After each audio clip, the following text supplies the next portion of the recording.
మనం ఇప్పటి వరకు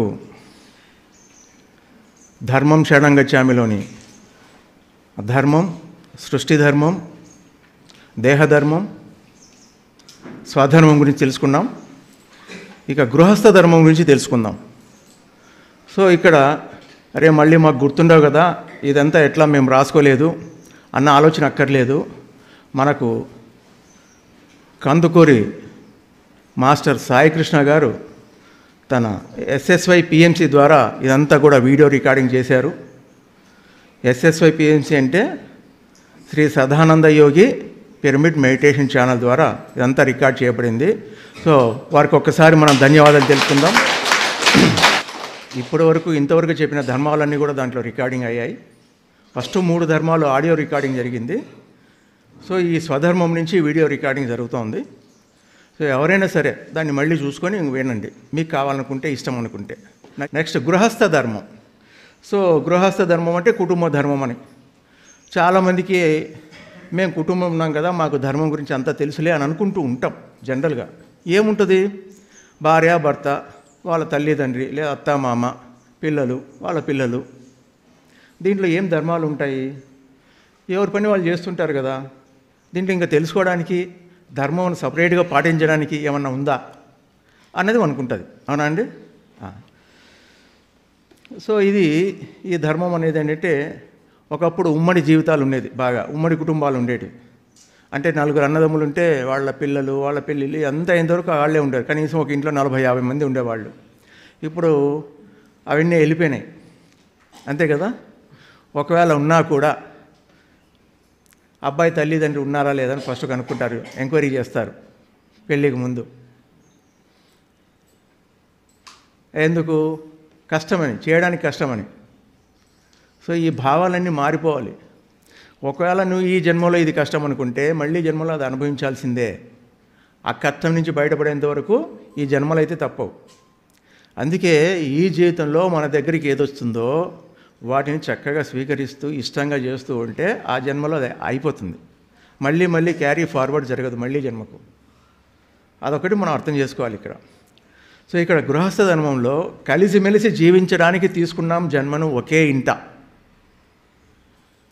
వారి వారి అభిమతాలను గౌరవించుదాం. అభిజాత్యాలకు తావివ్వకుండా ఒకే ఇంట.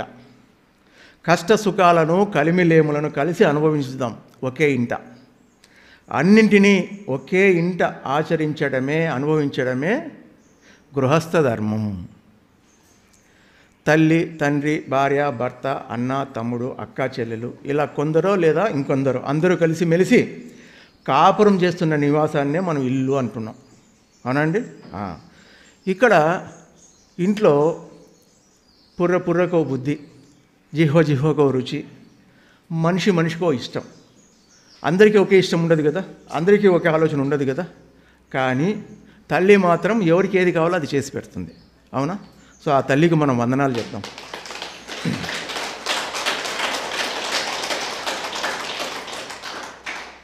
పది మంది పిల్లలుంటే 10 మందికి ఏది కావాలో చేసి పెడతారు తల్లి, ఇష్టంగా, కష్టం లేకుండా.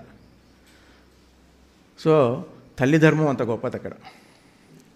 అన్ని రుచుల మధ్య, అన్ని ఆలోచనల మధ్య, అందరి ఇష్టాల మధ్య ఎవరెవరి సొంత కోరికలను వారు నెరవేర్చుకుంటూ ఇతరులను నొప్పించక, తాము బాధపడక, కలిసిమెలిసి జీవిస్తూ జీవితాన్ని ఒకే ఇంట పండించుకోవడమే గృహస్థ ధర్మం. ఈ గృహస్థాశ్రమాన్ని స్వీకరించడం అంటే జీవితంలో ఎంతో విలువైన సవాళ్ళను ఎదుర్కోవడమే. ఒక పెద్ద సవాలు స్త్రీకైనా పురుషుడికైనా. ఆ గృహస్థంలోకి మనం వస్తున్నాం అంటే పెద్ద సవాలు. గృహస్థాశ్రమం ఎప్పుడు వస్తుంది అంటే బ్రహ్మచర్యం తర్వాత గృహస్థుడిగా మారి పెళ్లి చేసుకొని ఇంటి బాధ్యతలను నెరవేరుస్తూ ధర్మబద్ధంగా జీవితాన్ని గడపడమే గృహస్థ ధర్మం. అన్ని ఆశ్రమాల్లోకి గృహస్థాశ్రమ బాధ్యత చాలా కష్టమైనది. మరి చాలా నేర్చుకోవడానికి అవకాశం ఉన్నది ఈ ఆశ్రమంలోనే, మిగతా ఆశ్రమాల్లో ఎక్కడా లేదు. సో దీని తర్వాత ఏమొస్తుంది? మొదట బ్రహ్మచర్యం వస్తుంది, గృహస్థాశ్రమం వస్తుంది, దాని తర్వాత వానప్రస్థం వస్తుంది, ఆ తర్వాత సన్యాసం. ఇవన్నీ కూడా దేని మీద ఆధారపడ్డాయంటే గృహస్థాశ్రమం మీదే పడింది. ఒక సంసారాల దగ్గరే వీళ్ళందరూ రాగలుగుతారు. ఒక బ్రహ్మచారి అయినా రావాల్సిందే, ఒక వానప్రస్థుడైనా ఉండాల్సిందే, ఒక సన్యాసి అయినా కూడా గృహస్థుడి మీద ఆధారపడాల్సిందే. అందుకే నేర్చుకోవడానికి సంసారంలో నిర్వాణం అన్న దానికి అర్థం ఎక్కడ తెలుసుకోగలుగుతామంటే ఒక గృహస్థాశ్రమంలోనే జరుగుతుంది. సో ఆ గృహస్థ ధర్మం అనేది మనం బాగా తెలుసుకోగలిగితే, ఇప్పుడు అందరూ గృహస్థాశ్రమంలోనే ఉన్నాం మనం. నెక్స్ట్ వానప్రస్థంలోకి వెళ్ళాలి. ఆల్రెడీ వయసు పెరిగిన వాళ్ళు వానప్రస్థంలో ఉండాల్సిందే, ఆ తర్వాత సన్యాసం స్వీకరించాల్సిందే, ఈ 4 ధర్మాలు చేయాల్సిందే. సో ఇవి చేయాలంటే ఎక్కడో వెళ్ళడం కాదు, ఉన్న ఇంట్లో ఉన్న కుటుంబంలోనే వాటిని మనం ఆచరించాలి. అది ఎట్లా సాధ్యమైతే అది ఎలా సాధ్యం అవుతుంది కూడా. సో అది తెలుసుకుందాం మనం ముందర. సో బ్రహ్మచర్యం అంటే మొదట తెలుసుకుందాం. గృహస్థానికి రావడానికి ముందు మనం ఎక్కడుంటాం? బ్రహ్మచర్యంలో ఉంటాం. బ్రహ్మచర్యం అంటే బ్రహ్మచారి అంటే బ్రహ్మచారిణి అంటే సో అది తెలుసుకోవాలి.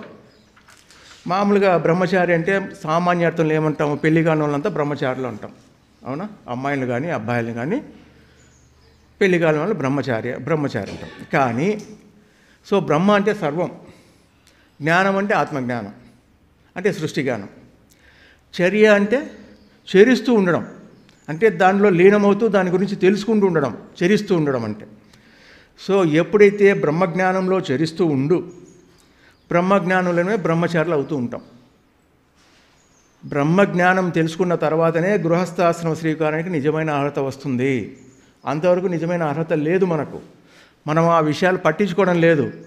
పూర్వకాలంలో ఋషుల ఆశ్రమాల్లో ఖచ్చితంగా వాళ్ళ విద్యాభ్యాసం ఎట్లా ఉండదంటే, ఒక వయసు వచ్చిన తర్వాత 5 సంవత్సరాలు 6 సంవత్సరాలు 7 సంవత్సరాలు వచ్చిన తర్వాత వెళ్ళి ఆశ్రమాల్లో వదిలేసేవాళ్ళు.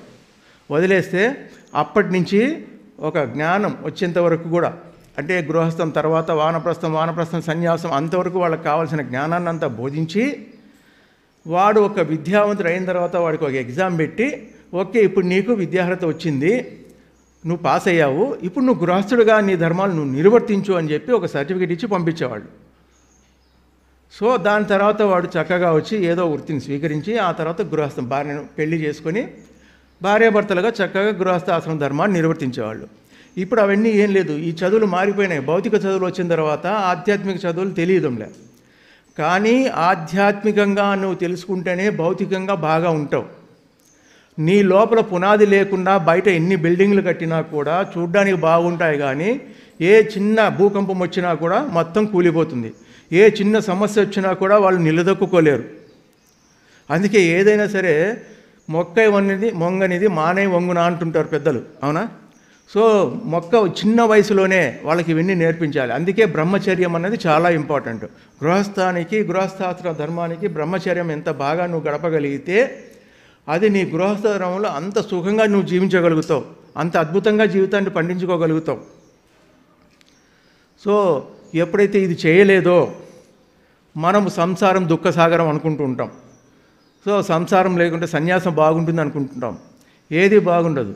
ఒక స్టెప్ తర్వాత ఇంకో స్టెప్ రావాల్సిందే. నువ్వు ఒకేసారి బ్రహ్మచర్యం నుంచి సన్యాసం తీసుకోలేవు. అది ఇప్పుడు మనకు కనబడుతుంటారు కొందరు సన్యాసం చిన్నప్పటి నుంచే తీసుకుంటారు కదండి, మరి అది ఎట్లా సాధ్యం కాదు అనుకోవచ్చు. కానీ అనేక జన్మలుగా వాళ్ళు ఆ స్థాయిని దాటిపోయి సో నెక్స్ట్ బ్రహ్మచర్యం నుంచి సన్యాసానికి వచ్చేస్తారు. చిన్నప్పుడే వాళ్ళు సన్యాస ధర్మాన్ని ఫాలో అవుతారు. మనము ఒక 50 సంవత్సరాలు 60 సంవత్సరాలు 70 సంవత్సరాల తర్వాత అబ్బాయి ఈ కష్టం వద్దురా నాయన, ఈ సంసారమే వద్దు, లేకుంటే బాగుండు, సన్యాసం ఉంటే బాగుండు అనుకుంటావు. అట్లా లేదు, నువ్వు ఆ విధంగా లైఫ్ తీసుకోలేదు, నీ డిజైన్లో అది లేదు కాబట్టి నువ్వు సంసారం తీసుకున్నావు. చుట్టూ ఉన్న కష్ట నష్టాలను చూసి ఇవన్నీ చూసి నేను సన్యాసి ఏంటే బాగుండని నువ్వు అనుకుంటున్నావు అంతే. పెళ్లి చేసుకోకుండా అలాగే ఉండిపోతే బాగుండు కదా, సో సన్యాసులు ఎంత బాగున్నారు కదా అని అనుకుంటుంటావు. అది సాధ్యం కాదు. అది అట్లయింది నీకు చిన్నప్పుడే సాధ్యమయ్యేది, ఇప్పుడు కాదు నీకు అట్లా. సో అది ఏది కూడా అంచెలంచెలుగా రావాల్సిందే, అన్ని ధర్మాలను పాటిస్తూ రావాల్సిందే. సో నువ్వు ఈ ధర్మాల్లో వానప్రస్థ ధర్మానికి కూడా బాగా ఫాలో అయిపోయి వచ్చినప్పుడు నెక్స్ట్ నీకు ఆ సన్యాస ధర్మంలో నువ్వు ఎంటర్ అవ్వాలనుకుంటే నెక్స్ట్ జన్మ తీసుకున్నప్పుడు ఆటోమేటిక్గా నీ ఆలోచన విధానం అంతా కూడా దాని పక్కే వెళ్తుంది. అలా లేనప్పుడు అది వెళ్ళదు. ఊరికే తాత్కాలికంగా మనం అనుకుంటుంటాం సన్యాసం తీసుకుంటే బాగుండు కదా, సన్యాసి అయిపోతే బాగుండు కదా అనుకుంటాం. అది సాధ్యం కాదు అది. సో ఎప్పుడు కూడా ఈ సన్యాస ధర్మం వరకు రాకుండా ఫస్ట్ గృహస్థ ధర్మంలో మనం ఉన్నాం కాబట్టి స్వధర్మం తెలుసుకున్న వాడికి గృహస్థ ధర్మం అనేది చాలా సులభం. తన్ను తాను తెలుసుకున్నవాడు ఇతరులను సులభంగా అర్థం చేసుకుంటాడు. తన్ను తాను ప్రేమించేవాడు ఇతరులను చక్కగా ప్రేమించగలుగుతాడు. తన్ను తాను బాగోగులు చూసుకున్నవాడు ఇతరుల బాగోగులను చక్కగా చూస్తాడు. తాను ధర్మంగా ఉండాలనుకున్నప్పుడు ఇతరులను ధర్మంగా ఉంచడానికి ప్రయత్నం చేస్తాడు. తాను ఏదైనా దేనివల్ల దెబ్బతింటే ఇతరులు ఆ విధంగా దెబ్బతినకుండా చూడగలుగుతాడు, చెప్పగలుగుతాడు. సో తాను ధ్యానం చేసినవాడు ఇతరుల ధ్యానానుభవాలు చక్కగా వినగలుగుతాడు, ఇతరులకు చక్కగా వివరించగలుగుతాడు. సో ఇతరులను జ్ఞానవంతులుగా చేయడానికి కృషి చేస్తాడు. అవునా? అందుకే గృహస్థ ధర్మం అంత ఇంపార్టెంట్ అయినా సరే, అయ్యో నేను గృహస్థ ధర్మాన్ని, కుటుంబ ధర్మాన్ని బాగా పాటించాలనుకొని అన్ని బాధ్యతలు నువ్వే తలకెత్తుకొని వాళ్ళ బాధ్యతలు వాళ్ళతో చేయించకుండా పోనీలే పాపం అనుకుంటూ, వాళ్ళకేం తెలుసు ఇవన్నీ అనుకుంటూ నువ్వు స్కిప్ చేస్తూ అంటూ పోయావో ఖచ్చితంగా నీ తల చితకడం ఖాయం. కుటుంబంలో, ఆ గృహంలో ఎవరి ధర్మాన్ని వాళ్ళు పాటింప చేయడం కూడా నీ ధర్మము. వాళ్ళ పని నువ్వు చేయకూడదు, నీ పని వాళ్ళ మీద పెట్టవద్దు, ఎవరి పని వాళ్ళే చేయాలి. అందుకే ఈ సంసారణ ప్రవేశించి ఎవడు అజాగ్రత్తగా ఉంటాడో, అంటే ఆత్మజ్ఞానం సంపాదించకుండా ఉంటాడో అట్లాంటి వాడు బాగా మండుతున్న ఇంట్లో గడ్డిపరపై నిద్రించేవాడవుతాడు అని చెప్పేసి యోగ వాసిష్ఠ రత్నాకరంలో చెప్పబడింది. అంటే మనలో అగ్ని ఉండాలే కానీ అగ్నిలో మనం ఉండరాదు. బాగా చలిగా ఉంది, మంట వేసుకున్నాము, చాలా ఎక్కువ ఉందని చెప్పి మంటలో వేళ్ళు పెడతామా? సో అలా చలికి కాచుకుంటాం. లేదు చలి తొందరగా పోతుంది అనుకుంటే మంటలో పెడతామా? పెట్టం కదా. అట్లాగే మనలో అగ్ని ఉండాలి కానీ అగ్నిలో మనం ఉండకూడదు. అట్లాగే సంసారంలో ఉండే బాధ్యతలు నిర్వర్తిస్తూ ఇతరుల చేత నిర్వర్తింపజేస్తూ ఉండాలి కానీ ఆ బాధ్యతలో సుడిగుండంలో పడిపోరాదు అని చెప్తున్నారు. మానిలోన నగ్ని మరి ఉండగా వచ్చు, నగ్ని నుండ మ్రాను నలవి కాదు, మ్రానులోన అగ్ని మర్యాద సంసారి అన్నాడు. ఎవరు చెప్తున్నారు ఇది? యోగి వేమన చెప్తున్నాడు. అగ్ని అన్నది వృక్షంలో ఉండవచ్చు కానీ అగ్నిలో వృక్షం అన్నది ఉండటం సంభవించేది కాదు. ప్రతి చెట్టులో కూడా అగ్ని ఉంటుందండి, అగ్గి ఉంటుంది ప్రతి చెట్టులో కూడా. కానీ అదే చెట్టు అగ్గిలో వేస్తే కాలిపోతుంది. మరి అదే అగ్గి చెట్టులో ఉంటే కాలిపోవడం లేదు. మనలో కూడా ఉంది అగ్ని, జఠరాగ్ని ఉంది మనలో కూడా. లేకపోతే తీసుకున్న ఆహారము ఎలా మనకు భస్మం అవుతోంది? ఆ జఠరాగ్ని అనేది ఉంది సపరేట్గా. మనకు అనేక అగ్నులు ఉన్నాయి లోపల మనకు, మన శరీరంలో. అందుకే ఆహారం జీర్ణం అవుతూ ఉంది. సో మనం కూడా సంసారంలో ఎలా ఉండాలంటే అట్లాగే ఉండాలి. ఎప్పుడైతే ఆ సంసారంలో ఎవరి పని వాళ్ళు, ఎవరి ధర్మాన్ని వాళ్ళు చక్కగా చేసుకుంటూ పోతే గృహమే కదా స్వర్గసీమ, ఇంకా అంతకంటే ఏమీ లేదు ఇది. అవునా? సో ఈ ధర్మం అన్నది ఎలా గృహస్థ ధర్మం వరకు రావాలి అంటే బాల్యంలో బ్రహ్మచర్యంతో మొదలై యవ్వనంలో గృహస్థాశ్రమాన్ని స్వీకరించి ప్రౌఢంలో వానప్రస్థంలో ఉంటూ వృద్ధాప్యంలో సన్యాసంతో ముగియాలి. ఈ దశలన్నీ ఒక జన్మలోనే జరగాలి. ఇది ఒక్కొక్కటి ఒక్కొక్క జన్మలో జరగడానికి ఏమి లేదు. ఈ జన్మంతా బాల్యంలోనే ఉంటాను, మళ్ళీ జన్మలో నెక్స్ట్ యవ్వనంలో ఉంటాను, మళ్ళీ జన్మలో వానప్రస్థంలో ఉంటాను, ఆ తర్వాత సన్యాసం అన్నది లేదు. ఎందుకంటే పుట్టింది ఏదైనా గిట్టక మానదు, పుట్టింది ఏదైనా పెరగ మానదు, పుట్టింది ఏదైనా క్షీణించక మానదు. సో ఎప్పుడైతే ఈ దశలన్నీ ఉన్నాయో ఖచ్చితంగా ఈ వర్తమాన జీవితంలో ఈ 4 ఇప్పుడే చక్కగా అనుభవించి అనేక కరెక్ట్గా ఆ ధర్మాలను పాటించి మనము ముక్తి పొందాల్సిందే. సో ఈ దశలన్నీ కూడా ఫస్ట్ బాల్యంలో వచ్చాం. బాల్యంలో వచ్చినప్పుడు బిడ్డ ఎవరొచ్చినా సరే చాలా స్వచ్ఛంగా ఉంటారు, ఏ కల్లా కపటం ఉండదు. అవునండి? ఉంటుందా? ఎక్కడా ఉండదు. వాళ్ళ కళ్ళు చూసినా, ఒక నవ్వు చూసినా స్వచ్ఛంగా ఉంటుంది. ఏమీ లేకుండా వాళ్ళ ముఖాన్ని చూసినా మనకు టెన్షన్స్ ఉండవు. మనకు ఎంత కష్టం వచ్చినా చిన్న పిల్లల ఫేస్ చూస్తే మనకు చాలా ఫ్రీ అనిపిస్తుంది. ఎందుకు? ఆ స్వచ్ఛత. అవునా? సో మనం ఏం చేస్తున్నాము? ఆ పిల్లలను మనలాగే అనుకరించమని ప్రయత్నాలు చేస్తున్నాం, వాళ్ళపైన రుద్దుతున్నాం. యథా రాజా తదా ప్రజ.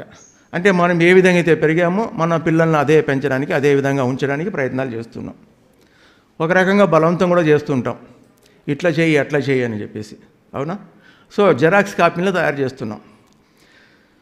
సో ఇక్కడ మనం ఏం చేయాలంటే ఈ శిశువు స్థితిలో ఉన్నప్పుడు సరైన ఆహారం ఇవ్వాలి. అంటే కేవలం శాకాహారం మాత్రమే అలవాటు చేయాలి. బాగా గుర్తుపెట్టుకోండి, కేవలం శాకాహారం మాత్రమే అలవాటు చేయాలి. తల్లి ఎప్పుడూ శిశువును వదిలి ఉండరాదు. విధి లేని పరిస్థితుల్లో తప్ప శిశువులు ఎప్పుడు కూడా తల్లిదండ్రి దగ్గరే పెరగాలి. ఇది చాలా ఇంపార్టెంట్. తల్లి బిడ్డల బంధం చాలా గొప్పది. ఈ జన్మలో పిల్లలు పోవచ్చు, కూతురు పోవచ్చు, కొడుకు పోవచ్చు, భర్త పోవచ్చు, భార్య పోవచ్చు, ఎవరైనా పోవచ్చు. కానీ ఇవి కొద్దిగా బాధను కలిగిస్తాయి. కానీ అసలైన కోల్పోవడం అంటే తల్లిని కోల్పోవడమే. అదే పేగుబంధం అని చెప్తున్నాయి శాస్త్రాలు.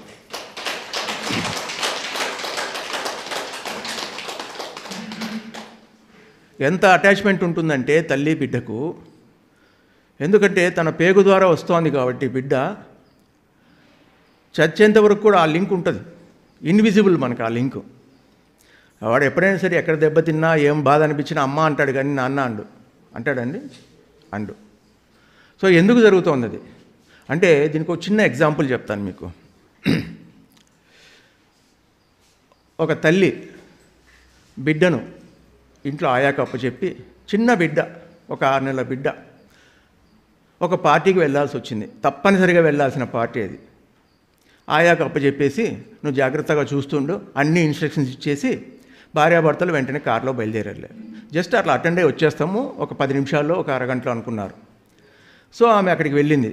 అరగంట అయింది. అరగంట తర్వాత తనకు లోపల చాలా బాధ కలుగుతోంది, ఏదో బిడ్డకి ఏదో అవుతోంది అని. సో భర్తకి చెప్పింది, బిడ్డకు ఏదో అనిపిస్తోందండి, ఎవడు చాలా ఇబ్బందులు అనిపిస్తోంది, మనం వెంటనే వెళ్దామని. లేదులే, ఎప్పుడు నువ్వు వదిలి వెళ్ళలేదు కదా, ఎప్పుడు మనం బయటికి ఈ రకంగా రాలేదు కదా, నీకు అట్లా అనిపిస్తుంది కదా అని చెప్పేసి వెళ్దాం అన్నాడు. లేదండి నేను వెళ్ళిపోతాను, మీరు ఉండండి కావాలంటే. వద్దురు పతాని ఇద్దరు వచ్చేస్తారు. ఇద్దరు వచ్చేటప్పటికి ఆ ఆయ ఏం చేస్తోంది అంటే, చక్కగా బిడ్డ అక్కడ ఉన్నాడు, ఆమె ఒక సైడ్ తిరిగేసి చక్కగా మొబైల్ చూసుకుంటూ కూర్చోయింది ఆమె. సో ఈమె దిగుతానే వెంటనే లోపలికి వచ్చింది. బిడ్డ అప్పటికే తన మీద కప్పిన బెడ్షీట్ను పైకి వేసేసుకున్నాడు, మొత్తంగా కప్పేసుకున్నాడు. ఊపిరి ఆడడం లేదు, శరీరం నీలం రంగు తిరిగిపోయింది. తల్లి వచ్చేసి వెంటనే ఆ దుప్పటి తీసేసి బయట గాలికి తీసుకొచ్చేసింది. అప్పుడు కొద్దిగా కోలుకున్నాడు. మరి ఎలా తెలిసింది? తల్లి ఆడుంది, బిడ్డ ఈడుంది.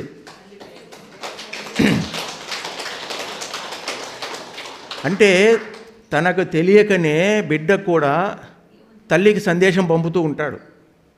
తల్లి దాన్ని స్వీకరిస్తుంది.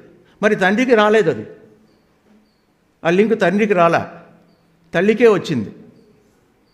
సో అటువంటి తల్లిదండ్రులు ఎలా చూడాలి అనేది చాలా ఇంపార్టెంట్గా మనకు ఆ చిన్న వయసు నుంచి నేర్పించాలి. అది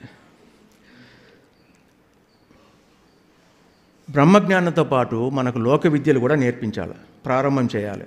సో ఇట్లా ధ్యానం నేర్పించాలా, ఇట్లా ఏబీసీలు నేర్పించాలా, ఇట్లా ఆహాలు నేర్పించాలి, జ్ఞానం అంటూ చెప్పాలి. నువ్వు జన్మ ఎందుకు తీసుకున్నావో మెల్లిమెల్లిగా చెప్తూ రావాలి. వాళ్ళకి ఏమీ తెలియదు అని అనుకోవడం అన్నది మన అజ్ఞానం. వాళ్ళకి అన్నీ తెలుసు. మనకంటే ఒక జన్మ ముందు ఉన్నారు వాళ్ళు, గుర్తుపెట్టుకోండి. ఒక జన్మ ముందు వాళ్ళు. ఒక జనరేషన్కు ఇంకో జనరేషన్కు 20 సంవత్సరాల నుంచి 25 సంవత్సరాల గ్యాప్ ఉంటుంది. ఇప్పుడు చిన్నపిల్లలకు మొబైల్ ఇస్తే వాళ్ళు చక్కగా దాన్ని వెంటనే ఏం కావాలో అన్నీ నేర్చుకుంటారు వాళ్ళు. అదే మనకిస్తే మనం ఏం చేయాలి? వాళ్ళని అడిగి తెలుసుకుంటాం. అవునా కదండి? మళ్ళీ పైగా గొప్పగా చెప్పుకుంటాం, మా వాడు చిన్నవాడండి, వాడికి ఇస్తే అన్నీ వాడు చూస్తాడు, వాడికి ఏం కావాలో అది నేర్చుకుంటాడని. ఎందుకు? ఒక జనరేషన్లో వాడు ఆల్రెడీ నేర్చుకున్నాడు ఆ పాయింట్. మనం ఈ జనరేషన్లో నేర్చుకుంటున్నాం. అందులో వాడికి తెలుసు, మనకు తెలియదు. అప్పుడు ఏమనుకుంటున్నాం మనం? చిన్నపిల్లలు వాళ్ళకేం తెలుసు అనుకుంటాం. చిన్నపిల్లలు కాదు, వాళ్ళకి అన్నీ తెలుసు. అందుకే చిన్నపిల్లలను చిన్నపిల్లలుగా చూడవద్దని చెప్తారు. వారు ఎన్నో జన్మల నుంచి ఎన్నో అనుభవాలు పొందిన ఎంతో మహాత్ములై ఉండవచ్చు కూడా. ఏ పుట్టలో ఏ పాము ఉందో ఎవరికి తెలుసు? అవునండి. సో అటువంటి వాళ్ళ దగ్గర కూడా మనము వాళ్ళను కుటుంబ సభ్యుల్లో మనకి ఏదైతే మాట్లాడుకుంటున్నామో కుటుంబంలో వాళ్ళందరినీ కూడా కూర్చోబెట్టుకోవాలి. వాళ్ళని దగ్గర కూర్చోబెట్టుకొని మన సంసార విషయాలు కానీ ఆర్థిక విషయాలు కానీ అన్నీ షేర్ చేస్తూ ఉండాలి. అప్పుడే వాళ్ళకి అర్థమవుతుంది. లేకపోతే వాడు టీవీ చూసి టీవీ కావాలంటాడు, విమానం చూస్తే విమానం కావాలంటాడు. ఎందుకు? వాడికి ఏమీ తెలియదు, దాని విలువ తెలియదు. ఫస్ట్ విలువ తెలియాలి, దాని విలువ ఏంటి అని తెలియాలి, మన సంపాదన ఏంటో తెలియాలి. అప్పుడు పిల్లలు కూడా మనతో పాటు వాళ్ళు ఇవన్నీ అర్థం చేసుకోవడానికి మొదలు పెడతారు, మనకు సహకరిస్తారు కూడా. ఎందుకు? మనల్ని ఎన్నుకునే వచ్చారు వాళ్ళు. చుట్టూ ఉన్న ఈ సంఘం దృష్టిలో పెట్టుకొని పోటీతత్వంతో అది కావాలి ఇది కావాలని కోరుకుంటుంటారు. మనం కొద్దిగా చిన్న వయసులోనే ఇవన్నీ చెప్పడం మొదలు పెడితే వాళ్ళు అర్థం చేసుకోవడానికి ఈజీ అవుతుంది. సో అప్పుడు వాళ్ళు చదువుల్లో కూడా బాగా రాణిస్తారు, వాళ్ళలో ఒక పట్టుదల పెరుగుతుంది. సో నాకు ఈ సుఖాలు కావాలంటే, ఇవన్నీ కావాలంటే నేను బాగా చదువుకుని ఉద్యోగం చేసో వ్యాపారం చేసో అవి నేను పొందాలి కాబట్టి నేను నా యొక్క ఈ లక్ష్యం మీద కాన్సన్ట్రేట్ చేయాలనేది వాళ్ళకి తెలుస్తుంది. అవన్నీ ఏమి లేకుండా పిల్లలకి ఏమీ చెప్పకుండా వాళ్ళని ఒక డార్క్ పెట్టేసి మనం ఏదో వాళ్ళ కోసం కష్టపడుతున్నాం అని చెప్పేసి మనలాగా మనకంత గొప్పవాళ్ళు లేరని చెప్పి మనం భావిస్తూ ఉంటాం. అది కాదు, పిల్లలు కూడా మనతో సమానంగా చూడాలి అని చెప్పి చాలా ఇంపార్టెంట్. అది బాల్యంలో మనం తల్లిదండ్రులుగా ఉంటే చేయవలసింది అది. ఏమండి? సో పిల్లలు కూడా చాలా ప్రశ్నలు వేస్తుంటారు. సో ఆ ప్రశ్నలందరికీ మనకు తెలిస్తే సమాధానాలు చెప్పాలి, లేదంటే కసురుకోవద్దు, లేదా నేను తెలుసుకొని చెప్తానని చెప్పాలి, లేదా దానికి సంబంధించిన గురువు దగ్గరికైనా పంపించాలి, వాళ్ళకి సమాధానం చెప్పాలి. అంతేగాని వారు కసురుకొని వారి యొక్క ఆ జిజ్ఞాస మీద మనం నీళ్ళు చల్లొద్దు. చాలామంది చేస్తుంటారు, వీడు ఎప్పుడు అడ్డదిడ్డమైన ప్రశ్నలు వేస్తుంటాడని చెప్పేసి. ఆ అడ్డదిడ్డంగా ఏమీ వేయరు, వాళ్ళు వేస్తారు అంతే. వాళ్ళకు అది వాళ్ళ పని. అది అనేక ప్రశ్నలు వేస్తూ ఉంటారు వాళ్ళు. నువ్వు ఎట్లా పుట్టావు, నాన్న ఎట్లా పుట్టాడు, అది ఎట్లా పుట్టింది, ఇది ఎట్లా పుట్టింది, సృష్టి ఎట్లా పుట్టింది, ఇవన్నీ వేస్తుంటారు. నీకు తెలిసిన సమాధానం తెలిస్తే చెప్పు, లేదంటే తప్పుడు సమాధానం చెప్పొద్దు. నాకు తెలియదు నాన్న, తెలుసుకొని చెప్తాను. ఇంత పెద్దయినా నీకు తెలియదు అంటే నిజంగా తెలీదు. ఇప్పుడు నువ్వు క్వశ్చన్ వేసావు కాబట్టి నాకు అర్థమవుతుంది, నేను తెలుసుకుంటాను నీతో పాటు. సో మన యొక్క సత్యమే చెప్పాలి. సాధ్యమైనంత వరకు 99% పిల్లల దగ్గర అబద్ధం చెప్పవద్దు. వాళ్ళకి తెలుస్తుందండి, మనకంటే చాలా ప్యూర్గా ఉంటారు కాబట్టి అబద్ధాలు చెప్పినా వాళ్ళకి బాగా అర్థమవుతుంది. కానీ ఏమీ చేయలేదు కాబట్టి మనల్ని ఏం అనలేరు కాబట్టి వాళ్ళు ఊరికే ఉంటారు అంతే. కొందరు కొంచెం చురుకైన పిల్లలైతే దానికి కూడా సమాధానం చెప్తారు. నువ్వు అబద్ధం చెప్తున్నావు, నువ్వు అబద్ధం చెప్పి మోసం చేసావు, ఇట్లా చేసావు అట్లా చేసావు అని చెప్తుంటారు. అందువల్ల మనకు ఈ స్కూళ్ళన్నీ కూడా అప్పుడు గురుకులాలుగా మారాలి. అటువంటి గురుకులాల్లోనే మన పిల్లల్ని చదివించాలి అన్నది. పోటీతత్వంతో పాటు పోటీ లేని తత్వాన్ని కూడా మనం చిన్నప్పటి నుంచే నేర్పించాలి. రెండు ఉండాలి, కేవలం ఒకటే కాదు. నువ్వు స్కూల్ ఫస్ట్ రావాలి, క్లాస్ ఫస్ట్ రావాలి అంటే 50 మందిలో ఒకటే వస్తాడు, రెండోవాడు వచ్చేటికి అవకాశం లేదు. వాడిని తోమి వాడు సెకండ్ వచ్చినా అనుకో, నేనేదో తప్పు చేసిన భావన వాడికి ఉంటుంది. సో పోటీ లేని తత్వాన్ని కూడా మనం చెప్పించాలి వాళ్ళకు, అది చాలా ఇంపార్టెంట్. సో పిల్లల్ని అప్పుడప్పుడు ఏకాంతంగా వదిలేయాలి, ఎప్పుడు పక్కనే కూర్చోకూడదు, కొంచెం ఏకాంతంగా వదిలేయాలి. ఏం చేస్తున్నారో చూడాలి. ప్రతి జీవికి ఇది అవసరం. ఈ ఒంటరితనం కావాలి, ఏకాంతం కావాలి. అందుకే అప్పుడప్పుడు మౌనంలో ఉండాలి, అడవుల్లోకి వెళ్ళాలి, లేదా ఇంట్లోనే ఒక రోజంతా ఎవరితో మాట్లాడకుండా ఒక రూమ్లో ఉండాలి. ఏకాంతాన్ని అలవాటు చేసుకోవాలి, లేకపోతే చాలా నష్టపోతాం. ధ్యానం అనేది దానికి చాలా ఉపకరిస్తుంది మనకు. అంటే ధ్యానవంతులు చాలా అదృష్టవంతులు, అందుకే వాళ్ళు ఏకాంతంగా ఈజీగా ఉండగలుగుతారు, ఎక్కడ ఇబ్బంది పడరు వాళ్ళు. అట్లాగే ఓషో చెప్తున్నాడు, అంటే బాల్యంలోనే ఉన్నాం మనం, గృహస్థ ధర్మంలో బాల్యంలో ఉన్నాం. ఏమంటే అర్థమవుతుంది కదా? బోర్ కొడుతుందా? ఎందుకంటే మనం పెద్దవాళ్ళు అయిపోయి ఉండొచ్చు, మన పిల్లలు పెద్దగా ఉండొచ్చు, కానీ మనవాళ్ళు వస్తారు కదా, నెక్స్ట్ జనరేషన్ వస్తారు కదా, మరి వాళ్ళ పిల్లలు రావచ్చు కదా. సో కొన్ని విషయాలు మనకు సంబంధం లేదనుకోవచ్చు, మన పక్కింటి వాళ్ళు ఉండొచ్చు, అవసరమైతే చెప్పొచ్చు, మన బంధువుల పిల్లలు ఉండొచ్చు, అవసరమైతే చెప్పొచ్చు. సో కొన్ని విషయాలు మనం తెలుసుకొని ఉండాలి. అందుకే ఓషో గారు కూడా పిల్లల పెంపకం చాలా మంచి సూచనలు కూడా ఇచ్చారు. యాక్చువల్గా తల్లిదండ్రులు ఏం చేస్తారంటే తమ ఆకాంక్షలను పిల్లల మీద రుద్దడానికి, తీర్చుకోవాలని, వాళ్ళ ద్వారా తీర్చుకోవడానికి ప్రయత్నం చేస్తుంటారు.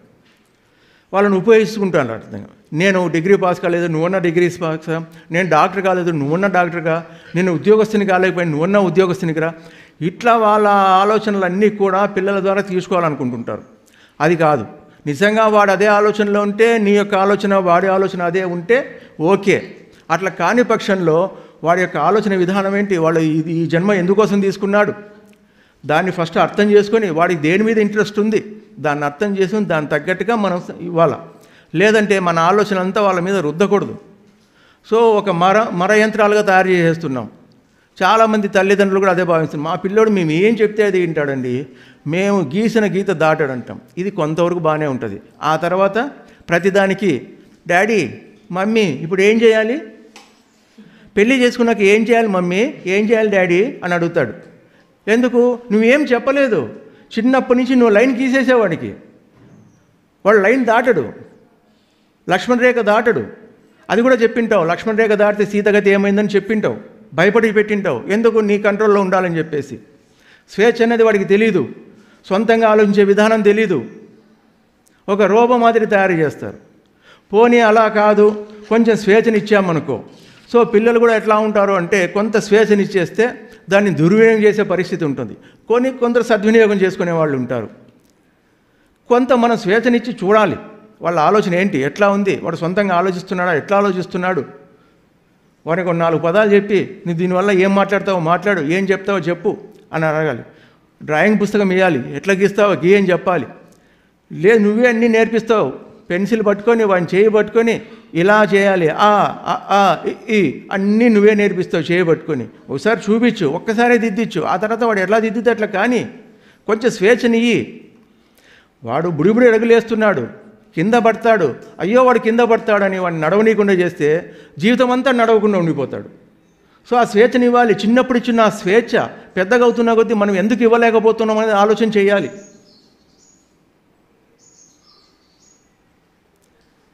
మన ఆలోచనలు ఎప్పుడు వాడి మీద రుద్దడం కాదు, వాళ్ళు ఏ విధంగా ఆలోచిస్తున్నారో అన్నది మనం ఆలోచించగలగాలి. వాళ్ళ దారిలో కొద్దిగా మనం పోగలగాలి. అలా పోగలిగితే వాడు ఈ జన్మలో దేనికోసం వచ్చాడో దాన్ని మనం అర్థం చేసుకుని వాడి జీవిత సాఫల్యం కోసం మనం ప్రయత్నం చేయొచ్చు. అలా కాకుండా కేవలం యంత్రాలుగా ఇంకా వీడు సాఫ్ట్వేర్ అంటే సాఫ్ట్వేరే, వాడు టీచర్ అంటే టీచరే, డాక్టర్ అంటే డాక్టరే, ఇంజనీర్ అంటే ఇంజనీరే, మేము పెద్ద నర్సింగ్ హోమ్ పెట్టండి మా పిల్లలు డాక్టర్లే కావాలి, వాళ్ళకి ఇష్టం ఉందో లేదో నష్టమో, ఏదో పెద్దలు చెప్పారు వాడి కెపాసిటీ ఉంది వాడు చదివాడు, నిజంగా వాడికి ఇష్టం ఉందో లేదో తెలియదు. చిన్నప్పటి నుంచి రుద్ది రుద్ది రుద్ది రుద్ది వాడు ఆ విధంగా మరమనుషులుగా తయారు చేస్తాడు. ఆ తర్వాత వాడికి అర్థమవుతుంది. ఎప్పుడో అర్థమైతే ఉపయోగం లేదు. ఒక 30 సంవత్సరాలకో 40 సంవత్సరాలకు ఏంటబ్బా నాకు ఈ జాబే ఇష్టం లేదు, ఈ డాక్టర్ వృత్తి ఇష్టం లేదు, మా అమ్మ నాన్న అంత పోరు పెట్టి చేశారు, వాళ్ళని బాధ పెట్టలేక నేను చేశాను, ఇది కాదు నిజంగా నేను కోరుకున్నది అని అప్పుడు అనుకున్న లాభం ఇది. మన జీవితాలు కూడా అంతే. ఏం చేస్తున్నామని చూసుకోవాలి. 30 ఏళ్ళు అయిపోయినా, 40 ఏళ్ళు అయిపోయినా, 50 ఏళ్ళు అయిపోయినా, ఎంత సంసారాలు ఉన్నావో, నీకు నిజంగా సుఖం ఉన్నావా, ఆలోచనల విధానం మారిందా, ప్రతి విషయాన్ని ఆనందించగలుగుతున్నావా, భార్యతో కానీ భర్తతో కానీ పిల్లలతో కానీ తల్లితో కానీ తండ్రితో కానీ అత్తతో కానీ మామతో కానీ నువ్వు సుఖంగా ఉండగలుగుతున్నావా, హ్యాపీగా ఉండగలుగుతున్నావా, నీ ధర్మాలను కరెక్ట్గా నెరవేర్చగలుగుతున్నావా, ఇవన్నీ మనం ఏమైనా చెక్ చేసుకున్నామా, లేదు మన ఆలోచన విధానం కరెక్ట్, నేను అనుకునేదే కరెక్ట్ అని అనుకుంటూ ఉంటాం మనం. ఇదన్నీ గృహస్థ ధర్మంలో చాలా చాలా ఇంపార్టెంట్. ఇతరులను గమనించాలి. ఈరోజు బాల్యంలో ఉన్నాం, నెక్స్ట్ ఏమైపోయింది, యవ్వనంలోకి వచ్చాం. యవ్వనంలోకి వస్తే ఏమవుతోంది, సో ఏదో ఒక స్థాయికి వస్తాం, చదువులు పూర్తి అయిపోయాయి, ఒక పెళ్లి చేసుకున్నాం, మళ్ళీ పిల్లలను అంటున్నాం. సో ఈ యవ్వన దశ అన్నది ఎంత ఇంపార్టెంట్ అంటే, ఈ యవ్వనం అన్నది నీ యొక్క బాల్యం మీదే ఈ యవ్వనం ఆధారపడింది. నీ బాల్యంలో నువ్వు ఎంత స్వేచ్ఛగా, ఎంత ఆనందంగా, ఎంత గొప్పగా జీవించిన దాన్ని బట్టి నీ యవ్వన దశ ఆధారపడి ఉంది. అక్కడ నీకు డబ్బులు వస్తుందా, పెద్ద ఉద్యోగం చేస్తావా, పెద్ద వ్యాపారం చేస్తావా అన్నది కానే కాదు.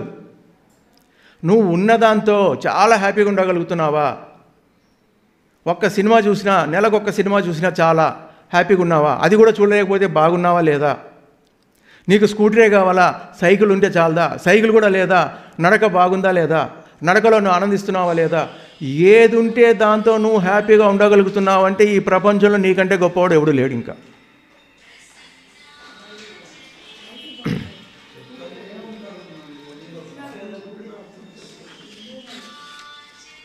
అంటే పిల్లలకు కొద్దిగా కొంచెం స్వేచ్ఛనివ్వాలి, అవసరమైనప్పుడు సలహాలు ఇవ్వాలి.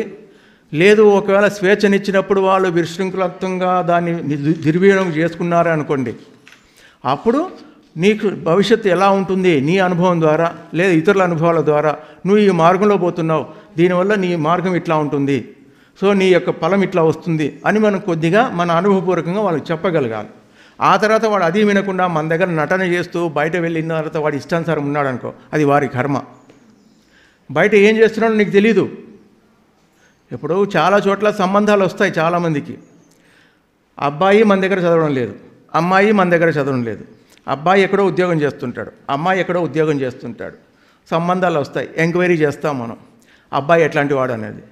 ఏమంటే చిన్నప్పుడు ఒక 10 సంవత్సరాలు ఒకరిని చూశాను, అప్పటి వరకు మంచిగా ఉన్నాడండి, ఇప్పుడు ఎట్లున్నాడో నాకు తెలీదు, అప్పుడప్పుడు వస్తుంటారు కదా చూస్తుంటాం, అబ్బాయి ఏమో బాగానే ఉంటాడు, బాగానే మాట్లాడిస్తాడు అంటే. అమ్మాయి అంతే, అమ్మాయి విషయం కూడా అంతే, అవునండి. వేరే ఏమైనా చెప్పగలుగుతామా ఇప్పుడు? సపోజ్ ఒక అమ్మాయికో అబ్బాయికో ఎంక్వైరీ మన దగ్గరికి వస్తే ఏమైనా చెప్పగలుగుతున్నామా? చెప్పడానికి అవకాశం లేదే. ఎందుకు? ఇక్కడ ఎవరు ఉండడం లేదు, తల్లిదండ్రులు ఏం లేదు. చిన్నప్పటి నుంచే హాస్టల్స్, వాడికి ఇంకా 7th 8th వస్తేనే ఎక్కడ చేర్పిస్తాము అనేది స్టార్ట్ అవుతుంది. ఆ తర్వాత చదువు ఎక్కడో వెళ్ళిపోతారు, ఆ తర్వాత పెళ్లి చేసి ఎక్కడో వెళ్ళిపోతారు. నీ దగ్గర ఉండడమే పాయింటే లేదు. ముందు యొక్క గృహస్థాలు వేరు, ఇప్పుడు గృహస్థాలు వేరైపోయినాయి. అవునండి, కుటుంబ ధర్మాలన్నీ మారిపోతున్నాయి. సో ఎక్కడున్నా, అందుకే వాళ్ళు మన దగ్గర ఉన్నప్పుడే వాడికి సరైన ధర్మం నేర్పించి పంపితే వాడు ఎక్కడున్నా సరే మనకు దిగులు లేదు. వాడు కూడా చక్కగా వాడి జీవితాన్ని అద్భుతంగా పండించుకోగలుగుతాడు. నువ్వు చిన్న వయసులోనే ఆ ధర్మం చేయకున్నావు అంటే నష్టపోతావు. ఇక్కడ కూడా ఇప్పుడు వన్ సైడ్ ఆఫ్ కాయినే చూశారు. మనం రజనీష్ చెప్పిన ఒక్క సైడే చూసాం. ఇక రెండవ సైడ్ కొద్దిగా చూడాల్సి వస్తుంది. తల్లిదండ్రులు మనకు స్వేచ్ఛనిచ్చారు కదా అని చెప్పేసి ఇష్టానుసారం జీవితాన్ని చేసుకొని నాశనం చేసుకున్నారనుకో, బాధ్యత తల్లిదండ్రులది కాదు. చెప్పే వరకు చెప్తాం, అంతవరకే. ఆ తర్వాత పాటించాల్సింది, ఆచరించాల్సింది అంతా వాళ్ళదే. సో అందుకే యవ్వన దశ వచ్చేటప్పటికీ బ్రహ్మచర్యం ఎంత ఇంపార్టెంటో అన్నది మనకు అర్థమవుతోంది. అవునండి, మా పిల్లలు తొందరగా పెద్దగా అయిపోయారండి, వాళ్ళు ఎట్లా పెద్దగారో మాకు తెలియదు అంటే అంతే. వాళ్ళు ఎట్లా నాశనం అవుతారో కూడా మీకు తెలియదు.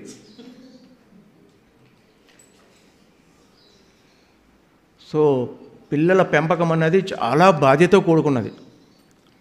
అలా బాధ్యతతో కూడుకున్నది కాబట్టే దీనికి షోడశ సంస్కారాల్లో అంత పెద్ద పీట వేశారు. గర్భాధాన సంస్కారం నుంచి మొదలవుతుంది, అది అంత్యేష్టి వరకు. పిల్లలు పుట్టినప్పుడు, గర్భం నిలిచినప్పుడు, శ్రీమంతం చేసినప్పుడు, బయట డెలివరీ అయిన తర్వాత, గడప దాటేటప్పుడు, ఇలా తల్లిదండ్రుల బాధ్యత ఎంతో ఉంది. ఆ తల్లిదండ్రుల బాధ్యత సరిగ్గా నిర్వర్తించుకోవాలి, వాళ్ళకి తెలిసి ఉండాలి. అందుకే ఆచారాల అంతరార్థం అని చెప్పేసి ఒక పుస్తకం ఉంది. అది పత్రిగారి ఆశీస్సులతో నా ద్వారా రాయబడ్డది. చాలామందికి తెలీదు, మనం ఆల్రెడీ చేస్తున్నాం కదా అనుకుంటారు. మరి ఏ టైంలో ఏమి చేయాలి, ఏ రకంగా పెంచాలనేది దాంట్లో క్లియర్గా చెప్పబడింది. అంత ఇంపార్టెంట్ అవన్నీ కూడా. సో పిల్లలకు అనడానికి ముందే నీకు ఇవన్నీ తెలిసి ఉండాలి. పెళ్ళికి ముందు తెలిసి ఉంటే ఇంకా మంచిది.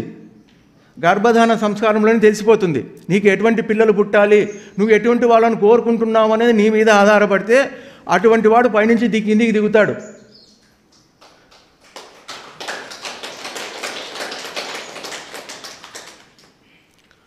విత్తును బట్టే చెట్టు. సో దాని తగ్గట్టుగానే ఫలాలు. నీ ఆలోచన విత్తనమైతే సాధనే చెట్టు అవుతుంది, దాని ఫలితమే ఫలాలు వస్తాయి. అందుకే యువతి యువకుల్లో స్పష్టత ఉండాలి. ఎలా జీవించాలి, వివాహం ఎలా చేసుకోవాలి, చేసుకున్న తర్వాత ఎటువంటి పిల్లలు కావాలి, ఎటువంటి జీవితాన్ని ఆశిస్తున్నాము అన్నది వాళ్ళు చక్కటి ప్రణాళిక వేసుకోవాలి. ఆ ప్రణాళిక వేసుకోవడానికి మన జీవితాన్ని వాళ్ళు చూసుకుంటారు. మా అమ్మ నాన్న ఎట్లా ఉన్నారు, ఎప్పుడు కొట్లాడుతున్నారా, బాధపడుతూ ఉన్నారా, ఇలా అన్నీ చూసుకుంటూ ఉంటారు. మనం ఏమనుకుంటాం, వాళ్ళు మనల్ని చూడలేం లేదులే, మన రూమ్లో మనం కొట్లాడుకుంటున్నాము, వాళ్ళు బయట ఉన్నారులే, వాళ్ళ రూమ్లో వాళ్ళు ఉన్నారులే అనుకుంటూ ఉంటారు. ఏమీ లేదు, అన్నీ గమనిస్తూ ఉంటారు. సో భార్యాభర్తలు ఎలా ఉండాలన్నది వాళ్ళు ఎప్పుడు నేర్చుకుంటారు, తల్లిదండ్రిని చూసే నేర్చుకుంటారు. మరి ఆ తల్లిదండ్రి ఒకరి మీద ఒకరు ప్రేమ అభిమానాలు ఎలా ఉండాలనేది చూడాలి. ఎప్పుడు ఖర్చుకొని ఉండే పని లేదు. మాటల ద్వారా, చూపుల ద్వారా, చేష్టల ద్వారా, వంట ద్వారా, వడ్డించడం ద్వారా, బయట నుంచి ఏదైనా తేవడం ద్వారా, ఇవన్నీ కూడా ప్రతి చర్యలో కూడా మనకు అర్థమైపోతూ ఉంటుంది. కానీ నిజంగా భార్యాభర్తలు అలా ఉండగలగాల. అలా ఉండలేకపోతే ఎట్లా ఉంటుంది పరిస్థితి? నటన ఎక్కువైపోతుంది. అలా ఉండలేని పరిస్థితి వస్తే నటన ఎక్కువ అవుతుంది జీవితంలో. సో నటించడం మొదలు పెట్టామనుకో అసలైన జీవితం సంకనాగిపోయినట్టే. ఎలా ఉండాలి భార్యాభర్తలు అంటే ఓ చిన్న జోక్ చెప్తాను. అలా ఉండకూడదని చెప్తున్నాను నీకు. ఎలా ఉండాలి, అలా ఉండకూడదనేది. రాత్రి 11 గంటలకు భార్య ఇంట్లో అన్ని పనులు ముగించుకొని వచ్చింది, బెడ్రూమ్లోకి వచ్చింది. ఇంకా ఆయన ఫోన్ చూసుకుంటూ ఉన్నాడు. ఇంకా ఓకే, ఎన్ని గంటలకు వచ్చింది?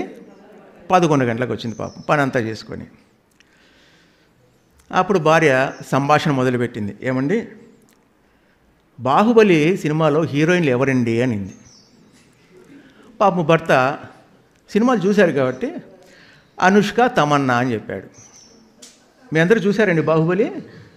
రైట్, మంచిది. అనుష్క తమన్నానే కదా? రైట్. తర్వాత భార్య, ఆర్ఆర్ సినిమాలో ఆలియా భట్ పేరేంటండి అని అడిగింది. ఆలియా భట్ ఆర్ఆర్ సినిమాలో సీత అని చెప్పాడు. రైట్. భార్య మళ్ళీ ఆమె క్యాజువల్గా అడుగుతాండి, ఈయన కూడా క్యాజువల్గా చెప్తున్నాడు.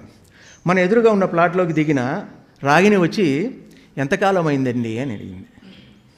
3 నెలలు అయింది అన్నాడు. బాగా కరెక్ట్గా చెప్పాడు. ఆహా. వీడు అమాయకుడు, వీడికి ఏదో క్వశ్చన్ లేసి ఆన్సర్లు వస్తే మార్కులు వస్తాయి కదా అని చెప్పేస్తున్నాడు పాపం. ఓకే. పక్కింటి మన సోని ఉంది కదా, నేను మన ఇంటికి వచ్చినప్పుడు ఏ రంగు చీర కట్టుకుందండి అని. గులాబీ రంగు చీర. అయినా ఇప్పుడు ఇవన్నీ నువ్వు ఎందుకని అడుగుతున్నావు అని. మరేం లేదండి, ఈరోజు నా పుట్టినరోజు అని చెప్పింది.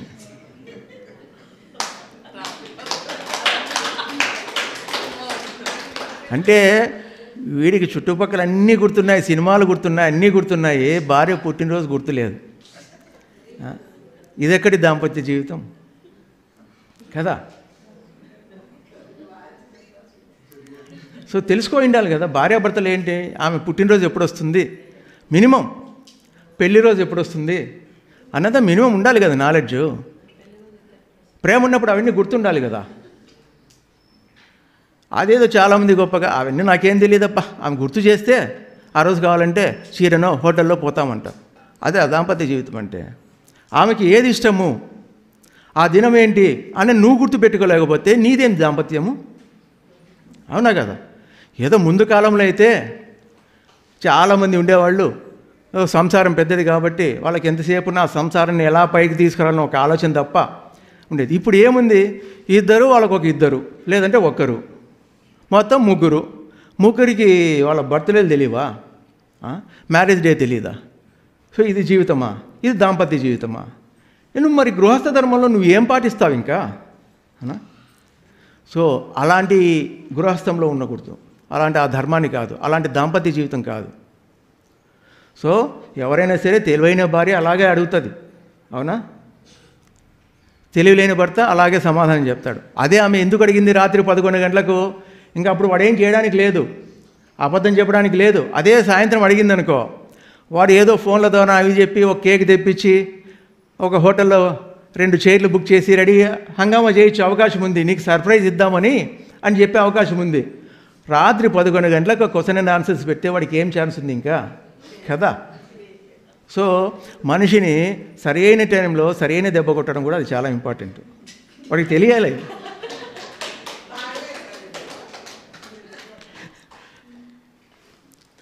సో ఇక్కడ ఏదైనా మన దాంపత్య జీవితం యవ్వనంలోకి వచ్చాక ఇద్దరు సమానమే, బాగా గుర్తుపెట్టుకోండి. ఎవరు ఎక్కువ, ఒకరు తక్కువ, ఒకరు ఎక్కువ కాదు. సంపాదిస్తున్న వాడు ఎక్కువ అని, ఇంట్లో ఉన్న వాళ్ళు తక్కువ అనేది కదా, బాగా తీసేసేయండి. ఒక బండి నడవాలంటే 2 చక్రాలు కావాల్సిందే. సో 2 ఉంటేనే సాధ్యమవుతుంది. ఎవరి పని వాళ్ళు చక్కగా చేసుకోవాలి అంతే. లేదా ఇద్దరు ఉద్యోగస్తులు అయినారనుకో, ఇద్దరు ఇంట్లో పనులు సమానంగా పంచుకోవాల్సిందే, తప్పదు. అది ధర్మం. అది ఒకవేళ వాళ్ళు చెప్పకపోయినా నువ్వు చేయాల్సిందే. అయ్యో ఆయనకు చేత కాదని కాదు, నాకు చేతనేది నేను చేస్తాను చెప్పు, నాకు ఏవి చేతనైతే అది నా వరకు నేను నీ వరకు చేస్తాను అని చెప్పాలి. అది అవసరం కూడా. ఇప్పుడు మా ఇంట్లో మా మేడం నేను ఉద్యోగం చేసేంత వరకు ఆమె బట్టలు ఆరేసి బట్టలు తీసేస్తా అండి. నేను ఉద్యోగం అయిపోయింది, రిటైర్ అయిపోయినాను కదా, ఏమంటే బట్టలు మీరు తీయండి అని చెప్తుంది. అవును, నాకు వేరే పని ఏముందా? ఒక పని నేను పంచుకోవాలా, నేను రాస్తున్నా చేస్తున్నా, మీకు వీలైతే ఆ పని చేస్తారా అంటది. వీళ్ళు చేసుకునే చేస్తా, వీలైతే కాదు, వీళ్ళు చేసుకునే చెయ్యాలి, అది అవసరము. ఇంకా మగవాళ్ళలో ఇంకా గొప్ప వాళ్ళు ఉన్నారు, ఇంకా కొందరు. భార్యని అడుగుతున్నాడు, డార్లింగ్ నీకు దశరథుడు తెలుసా అని అడిగాడు. తెలుసు అనింది. దశరథుడు అందరికీ తెలుసు కదండి. ఎవరో దశరథుడు అంటే రాముడు తండ్రి. ఓకే, అయితే అతనికి 3 భార్యలు అన్నాడు.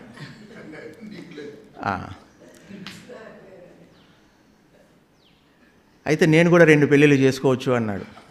అప్పుడు భార్య ఆమెం సీరియస్ కాలే, మీకు ద్రౌపది తెలుసా అండి అని అడిగింది. భర్త వెంటనే నేను ఊరికి జోక్ వేసినా, నీకు అంత సీరియస్గా తీసుకోకూడదు అన్నాడు.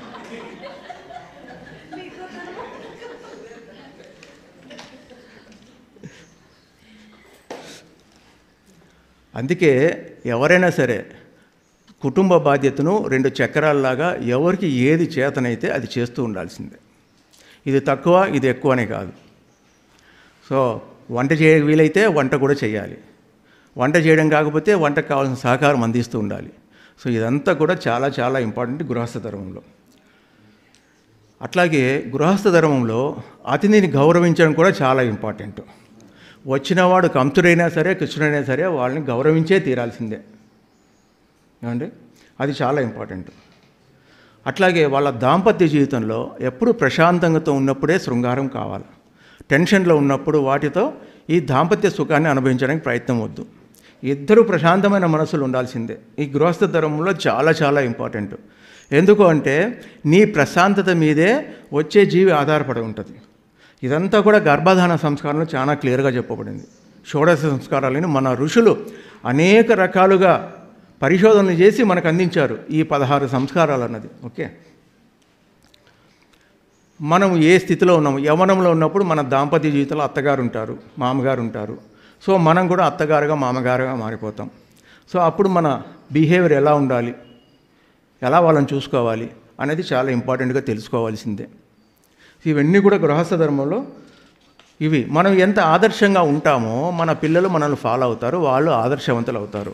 అందుకే పత్రికారు ఏం చెప్పారు, ఆదర్శ సూత్రాలని చెప్పారు. ఆదర్శంగా ఉండడం అనేది చాలా ఇంపార్టెంట్. 18 ఆదర్శ సూత్రాలు చెప్పారు, అవునా? సో ఆదర్శంగా ఉండడానికి ప్రయత్నం చేయాలి. నువ్వు చేస్తే నీ రాబోయే తరాలు ఆ ఆదర్శంతో ఉంటాయి. ఇప్పుడు మహాత్ములంతా, ఇప్పుడు కృష్ణుడు ఉన్నాడు, ఆయనకు చేయాల్సిన ఏ పనులు ఏం లేదు ముల్లోకాల్లో. కానీ ఎందుకు వచ్చాడు, అవతారాన్ని ఎందుకు తీసుకొచ్చాడు? సో తాను ఎంత ఆదర్శంగా ఉన్నాడు అని చెప్తేనే ఇతరులు ఆదర్శంగా ఉంటారు. ఆయన్ను చూసి చేయవలసిన పనులు ఎన్నో ఉన్నాయి, నేర్చుకోవాల్సినవి ఎన్నో ఉన్నాయి. ఒకవేళ ఆ ఆదర్శ పురుషులే సరిగ్గా నిర్వర్తించలేకపోతే వారిని ఆదర్శంగా తీసుకున్న వాళ్ళు కూడా సరిగ్గా నిర్వర్తించరు. అందుకే దాంపత్య జీవితంలో దంపతుల యొక్క ఆదర్శం చాలా గొప్పగా ఉండాలి. వాళ్ళని చూసే వాళ్ళ పిల్లలు అనుసరణ చేస్తారు. సో సంస్కారం అంత గొప్పగా ఉండాలి. మనం ఎంత సంస్కారంగా ఉంటామో మన పిల్లలు అంత సంస్కారవంతులుగా తయారవుతారు. ఇదంతా కూడా గృహస్థ ధర్మంలో మన మీదే ఆధారపడి ఉంది.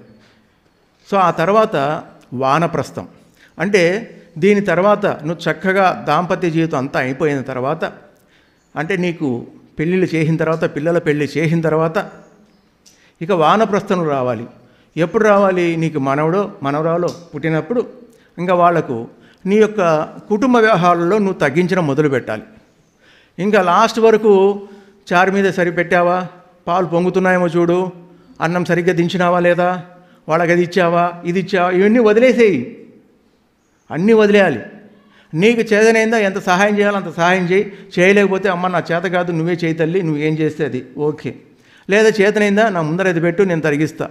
నాన్న అది నా దగ్గర పెట్టు, నేను బజారుకు పోయిస్తా, నీకేం కావాలో తెచ్చి పెడతా.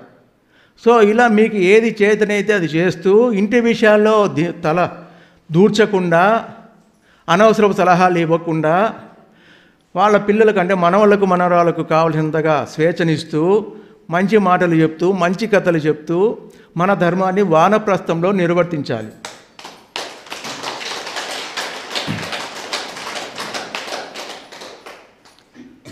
సో అలా చేయకుండా చచ్చేంత వరకు నా మాట వినడం లేదు, అందుకే ఇట్లయినారు అట్లయినారు అన్నది వదిలేసి, ఎవరైతే ఇంటికి వస్తారో ఫ్రెండ్స్ ఉంటారు, కోడలు ఫ్రెండ్స్ ఉంటారు, కొడుకు ఫ్రెండ్స్ ఉంటారు, పిల్లల ఫ్రెండ్స్ ఉంటారు. నువ్వు హాల్లో కూర్చొని ఉంటావు. ఎక్కడున్నావు? నువ్వు వానప్రస్థంలోనూ ఉన్నావు. ఒక 50-60 సంవత్సరాల తర్వాత ఉన్నావు. వాళ్ళు వస్తేనే కోడలు ఫ్రెండ్స్ వచ్చారనుకో, అత్తగారు ఇంకా సోది పెట్టకూడదు. కూర్చోండి అమ్మా, నీళ్ళు తాగుతారా, వస్తుంది మా అమ్మాయి వస్తుంది, మీరు కూర్చోండి. అంతేగాని నాడు కూర్చొని ఇట్లా కూర్చొని చూసింటారు చాలా వరకు. అలాంటి పొజిషన్లో మనం ఉండకూడదు. అత్తగారి పొజిషన్లో, మామగారి పొజిషన్లో అట్లా ఉండకూడదు. కూర్చోండి అమ్మ అని చెప్పి జస్ట్ ఒక 2 మాటలు మాట్లాడి లోపలికి వెళ్ళిపోవాలి. వాళ్ళకి స్వేచ్ఛనివ్వాలి. కోడలు వచ్చి మాట్లాడుకుంటుంది, ఏం కావాలో అది ఇస్తుంది, వెళ్ళిపోతుంది. చిన్నపిల్లలు వస్తారు, మన వాళ్ళ ఫ్రెండ్సో మన వాళ్ళ ఫ్రెండ్సో వస్తారు, వాళ్ళ దగ్గర కూర్చోబెట్టుకొని సోదంతా మాట్లాడకూడదు. 2 మాటలు మాట్లాడేసి వెళ్ళిపోవాలి అంతే. లేదంటే వాడు రెండోసారి మన ఇంటికి కూడా రాడు. ఇంకా ఆ పిల్లలు, మీ తాత ఉన్నాడా, మీ అమ్మమ్మ ఉందా అని అడుగుతాడు బయట నుంచేవాడు. లేదు అంటే అప్పుడు లోపలికి అడుగు పెడతాడు. లేదంటే నువ్వే బయటికి రా అంటాడు. సో మనకు తెలియకనే ఇలాంటివి చేస్తూ ఉంటాం. ఇది వానప్రస్థంలో ఇలాంటివన్నీ చేయకూడదు. మనమంతా వానప్రస్థల స్థితిలో ఉన్నాం, ఎక్కడున్నామో చూసుకోండి. ఆ తర్వాత నెక్స్ట్ స్థితి సన్యాసం. సో ఏదైతే వానప్రస్థంలో కుటుంబ వ్యవహారాలను ఎంత తగ్గించుకున్నామో, ఇక దాంపత్య జీవితంలో కూడా ఒకరికొకరు కూడా ఇంకా అనేక విషయాలు తగ్గించుకుంటూ రావాలి. కేవలము నీ లోపల నువ్వు వెళ్ళడానికి ప్రయత్నం చేస్తూ ఉండాలి. ఎందుకంటే ఈ సన్యాసం వచ్చేటప్పటికి ఒంటరిగా మిగిలే అవకాశాలు ఎప్పుడూ ఉంటాయి. భర్తే ముందుకు పోవచ్చు, భార్య ముందుకు పోవచ్చు, ఏది ఏమైనా సరే, ఏది జరిగినా కూడా నువ్వు శారీరకంగా, మానసికంగా, బుద్ధిపరంగా సంసిద్ధులై ఉండాలి. నీ శారీరక ఆరోగ్యాన్ని కాపాడుకుంటూ ఇతరులకు ఇబ్బంది పెట్టకుండా నీ ధర్మాన్ని నువ్వు నిర్వర్తిస్తూ ఉండాలి. అంతేగాని ఇక్కడికి వచ్చేటప్పటికి ఇంకా నాకు ఎవరు చేయడం లేదు, నా కోడలు చేయడం లేదు, కొడుకు చేయడం లేదు, భర్త చేయడం లేదు, భార్య చేయడం లేదు, ఇలాంటి నో కంప్లైంట్స్. అందుకే పూర్వకాలంలో గుడికి వెళ్ళినప్పుడు ఒక శ్లోకం చెప్పుకునేవాళ్ళు అక్కడ. ఏం శ్లోకం అంటే, అనాయాసేన మరణం వినా ధైన్యేన జీవనం దేహాంతే తవ సాన్నిధ్యం దేహి మే పరమేశ్వరం అని. అంటే అనాయాసేన మరణం అంటే నాకు ఆయాసం లేని మరణం కావాలి అని కోరుకునేవాళ్ళు. ఆయాసం లేని మరణం అంటే ఏంటి?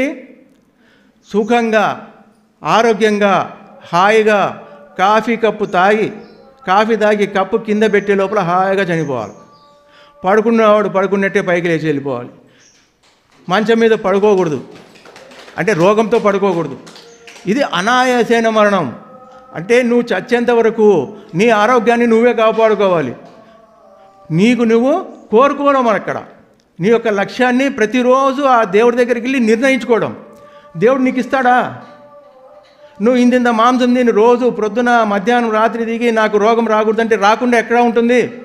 4 పూట్ల బాగా మెక్కేసి నాకు రోగం రాకూడదంటే ఎట్లా ఉంటుంది? దేవుడు తినమని చెప్పాడా నీకు? అక్కడికి వెళ్ళి 4 పూట్ల తినేసి ప్రొద్దున్నే పోయి స్నానం చేసి కూర్చొని అనాయాసేన మరణం వినా ధైన్యేన జీవనం దేహాంతే తవ సాన్నిధ్యం దేహమే పరమేశ్వరం 108 సార్లు చెబితే నీకేమన్నా వస్తుందా? రాదు. ఎందుకు రాదు? నీవు అనాయాసనం అంటే నువ్వు తెలుసుకో. మరణం అనేది ఏంటి, ఎట్లా వస్తుంది, ఏ రకంగా వస్తుంది? మనం చూస్తున్నాం, వృద్ధులను చూస్తున్నాం, మన చుట్టూ ఉన్న ప్రపంచాన్ని చూస్తున్నాం. బుద్ధుడు తెలుసుకున్నాడు, రోగం వస్తుంది వాడికి, ఒకటి బాధలు పడుతున్నాడు, ఒకటి చనిపోయాడు. మరి ఆయన వెంటనే అర్థమైంది అతనికి. సో జీవితం అన్నాక ఈ 3 వస్తాయి కదా, దీన్ని జయించడం ఎట్లా అన్నది బయటికి వచ్చేసాడు. 6 సంవత్సరాల్లో తెలుసుకోగలిగాడు. మరి మనమేం చేస్తున్నాం ఇక్కడ? శ్లోకం చెప్పుకుంటే లాభం లేదు, శోకాలు పోవు. దాని అర్థం తెలుసుకోవాలి, జీవితంలో ఆచరించాలి. అనాయాసేన మరణం వినా ధైన్యేన జీవనం. నేను దీనంగా ఉండకూడదు, దీనంగా గడపకూడదు, ఎవరి మీద ఆధారపడకూడదు, దేహిని ఎవరిని అడుక్కోకూడదు. అందుకే నువ్వు చక్కగా ప్లాన్ చేసుకోవాలి. నీ జీవితానికి వృద్ధాప్యం వస్తుంది. మరి వృద్ధాప్యం వచ్చినప్పుడు నాకు శక్తి ఉండదు. నా వృద్ధాప్యంలో నాకు కావాల్సిన అవసరాలు, నా భర్తకు కావాల్సిన అవసరాలు, భార్యకు కావాల్సిన అవసరాలు ఏ విధంగా నేను తీర్చుకోవాలనేది ప్లాన్ చేసుకోవాలి. ఉన్నదంతా ఖర్చు పెట్టడం కాదు. నీకు ఉన్నదంతా ఖర్చు పెట్టడం ఎక్కడ చెప్పలేదు, ఏ శాస్త్రము చెప్పలేదు. ఉన్నదంతా దానం చేయమని ఎక్కడ శాస్త్రం చెప్పలేదు. ప్రతి దానికి ప్రామాణికం ఉంది, ఒక ధర్మం ఉంది, ఒక పద్ధతి ఉంది, చాలా క్లియర్గా చెప్పబడ్డాయి అన్ని చోట్ల. మరి మనం ఎందుకు తెలుసుకోలేకపోతున్నాం?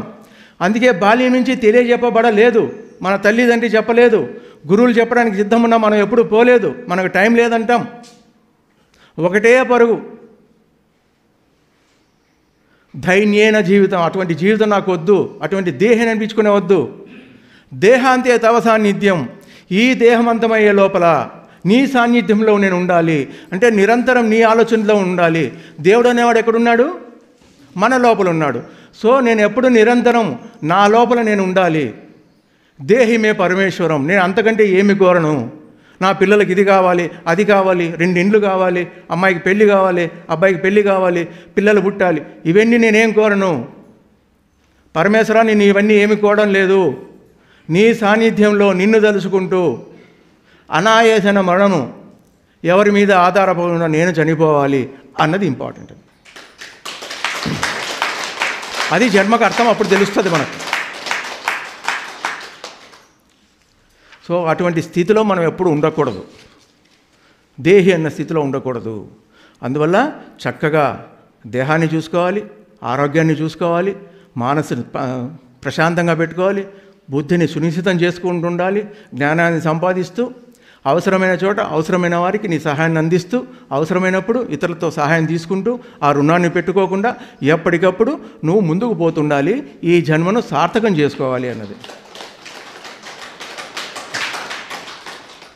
సో ఇక్కడ వృద్ధాప్యం అంటేనే మనం ఏంటి, జ్ఞాన వృద్ధాప్యం అన్నదే చెప్పబడింది. ఇక్కడ చాలామంది వృద్ధాప్య స్థితికి వచ్చేస్తారు, మనం చుట్టూ చూస్తున్నాం, నాకు ఏం చేత కాదండి, కళ్ళు కనపడడం లేదు.